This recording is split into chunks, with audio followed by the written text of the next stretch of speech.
So now we will do problem number 3 in respect of business expansion in corporate tax planning. Okay.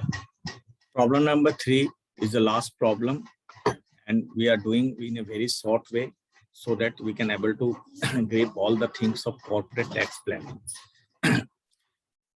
Problem number 3, we have only added only one thing is there. Now preference here now we have added. Okay, so that what will be the impact we will come to know. Greymind Limited, a manufacturing company, wishes to expand its business which require an outlay of 30 lakhs. 30 lakhs रुपए का expansion करना है. The company is considering the following alternative. There are 3 alternatives are there. Alternative 1, alternative 2, and alternative 3. Equity share capital. In first alternative, total 30 lakhs will be generated from 30 lakhs will be generated by issuing share capital, equity share capital. In alternative 2, you are issuing 20 lakhs as equity share capital and 10 lakhs as 12% debenture. 10 lakh रुपए debenture से है और 20 लाख रुपए equity share capital से है. इन alternative 3, 10 lakhs from equity share capital, 5 lakhs from preference share capital, 5 lakhs from debentures, and 10 lakhs from bank loan.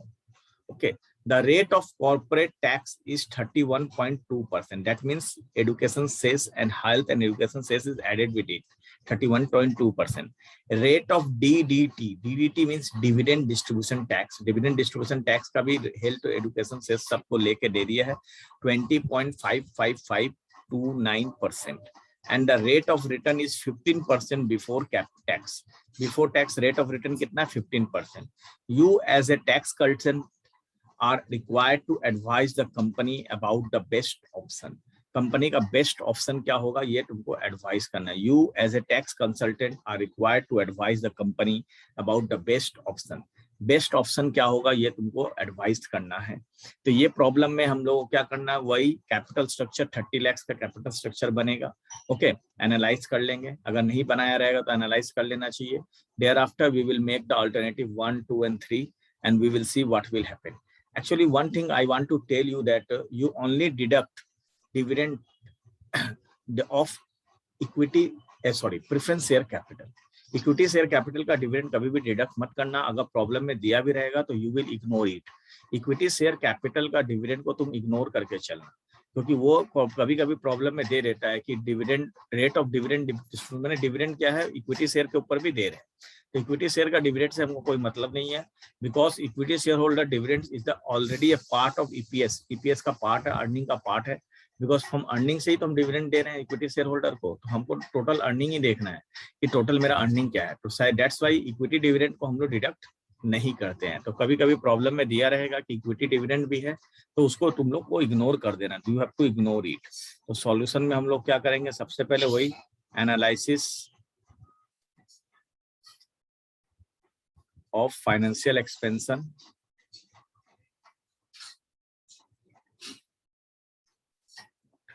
Financial expansion को analyse करेंगे. Alternate 1, alternate 2, alternate 3. ठीक है. इक्विटी शेयर कैपिटल दिया हुआ है 30 lakhs, इसमें है 20 lakhs और इसमें है 10 lakhs. 9% प्रेफरेंस शेयर कैपिटल कितना है,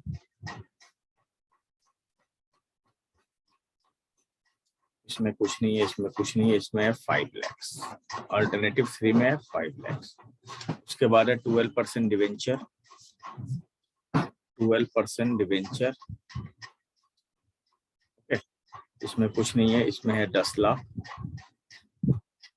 और इसमें है 5 लाख. और 15% बैंक लोन. इसमें कुछ नहीं है, इसमें कुछ नहीं है, इसमें है 10 लाख. ये मेरा टोटल कैपिटल स्ट्रक्चर हो गया.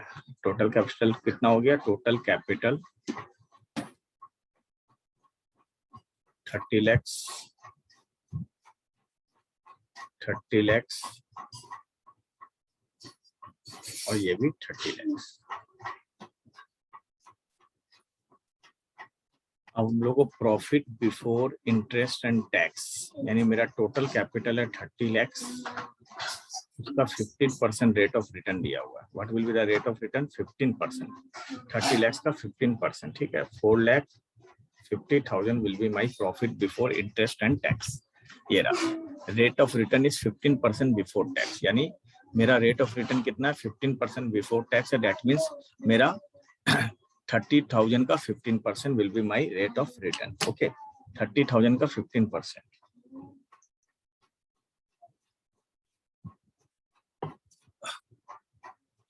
Next, now we will prepare to find out the EPS or rate of return in percentage. Alternative 1, alternative 2, alternative 3.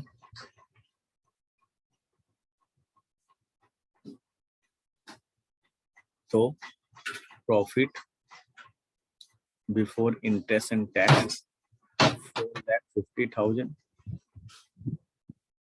4,50,000, 4,50,000। Okay, अब उससे लेस करेंगे, लेस इंटरेस्ट जो हम लोग करते हुए आए हैं। तो इंटरेस्ट कितना आएगा मेरा? What will be my interest? तो इंटरेस्ट हम लोग किस पे निकाले वो देखना पड़ेगा। पहला ऑप्शन में तो कोई इंटरेस्ट है नहीं। In option 1 there will be no interest, क्योंकि ऑप्शन 1 में ना हम लोग डिवेंचर है ना कुछ है, तो पहला 1 में कोई इंटरेस्ट नहीं होगा। इंटरेस्ट ऑन डिवेंचर है और इंटरेस्ट ऑन बैंक लोन है। Okay, interest on debenture at the rate 10%, I think so, 12% और 15%। Interest on debenture 12%, interest on bank loan at the rate 15%। तो इसमें तो कुछ नहीं है। ऑल्टरनेटिव्स में सेकंड ऑप्शन में मेरा क्या क्या है देखो, 10 लाख है डिवेंचर, और इसमें 5 लाख और 10 लाख है। तो इसमें मेरा 10 लाख डिवेंचर है, 10 लाख का 12%, 1,20,000। ये नहीं है। इसमें 5 लाख है, 5 लाख का 12% निकालेंगे 60,000, ठीक है। और इसमें 10 लाख है तो 1,50,000। तो ये तुम्हारा आ जाएगा 4,50,000। ये तुम्हारा आ जाएगा 3,30,000, और ये तुम्हारा आ जाएगा 2,10,000 है तो 2,40,000। ये तुम्हारा आ गया profit before tax. What will be this? Profit before tax, ठीक है। अब प्रॉफिट बिफोर टैक्स से हम लोग टैक्स लेस कर देंगे। यहाँ का लेस करेंगे, less tax at the rate 31.2%। 31.2% हम लोग टैक्स लेस करेंगे। ओके, प्रॉब्लम बहुत इजी है। कभी कभी क्रिटिकल्स देता है, वो हम बताएंगे, ठीक है। कुछ क्रिटिकल्स इन द सेम, इसमें ज्यादा क्रिटिकल्स तुमको मिलेगा नहीं। 1,40,400, ठीक है। तो ये आ जाएगा 309,600, ठीक है। 3,30,000 इंटू 31.2%, तो ये आएगा 102,960, ठीक है। माइनस करके आ जाएगा 227,040। इसमें है 2,40,000 इंटू 31.2%, तो इसमें आएगा 7,4880, ठीक है। 7,4880।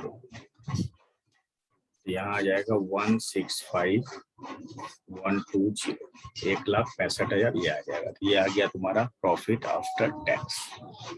प्रॉफिट आफ्टर टैक्स आने के बाद what we will do, less करेंगे प्रेफरेंस डिविडेंड, लेस करेंगे प्रेफरेंस डिविडेंड, ठीक है। तो प्रेफरेंस डिविडेंड ना इसमें है, ना ऑल्टरनेटिव 1 में है, ना ऑल्टरनेटिव 2 में है। Preference dividend is not in alternative 1 और ऑल्टरनेटिव 2। प्रेफरेंस डिविडेंड सिर्फ ऑल्टरनेटिव 3 में है। ऑल्टरनेटिव 3 में प्रेफरेंस डिविडेंड कितना है? 5 लाख और प्रेफरेंस शेयर का डिविडेंड का रेट है 9%, तो 9 लाख का सॉरी 5 लाख का 9% हम लोग निकाल लेंगे, दैट मीन्स 45,000। ओके, अब इसमें लेस करेंगे DDT, dividend distribution tax.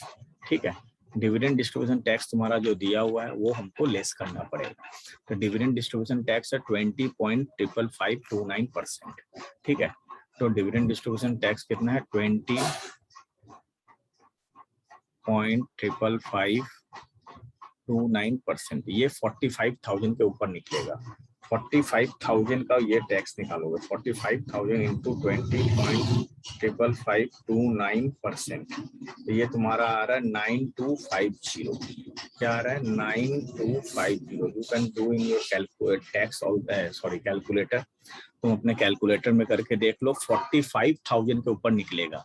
It will be calculated on 45,000 rupees के ऊपर में ये हम लोग को निकालना है। 45,000 इंटू 20.55529%, तो ये मेरा आ रहा है 9250। तो ये करने के बाद अब हम इसको माइनस कर देंगे, तो ये मेरा आ जाएगा profit available to equity shareholder 309,600,227,040। ठीक है,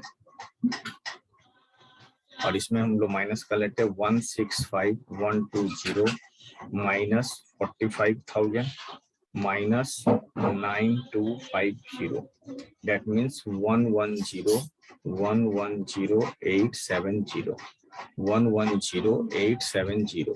ओके, तो ये मेरा आ गया profit available to equity share holder.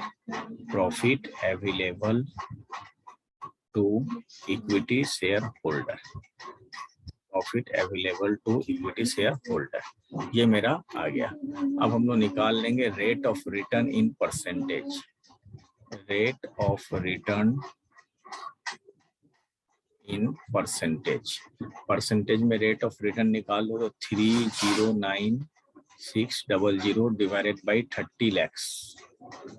इसमें 30 lakhs कैपिटल था, याद होगा तो फिर से बता देते हैं। चलो, इक्विटी शेयर कैपिटल इसमें 30 lakhs है, इसमें 20 lakhs है और इसमें 10 lakhs है। 30 lakhs, 20 lakhs और 10 lakhs।